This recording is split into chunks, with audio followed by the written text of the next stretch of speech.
الكيو عودة مرة أخرى مع الأسطورة سيد الزعيم من داخل أكاديمية سكور الصغيرات الدولية للوشو كونغ فو.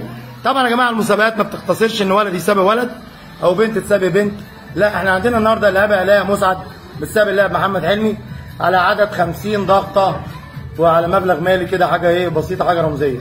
اتفضل يا كابتن. فين؟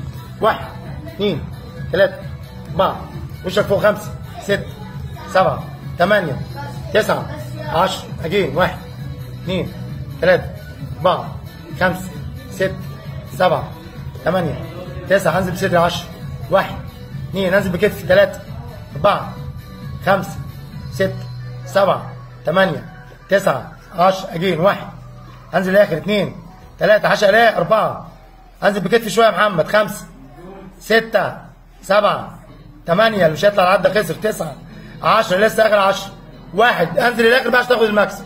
المس بدقني الارض واطلع 1 2 3 4 5 6 خش فوق انزل هنا شويه 7 8 9 10 اوكي على الركبه.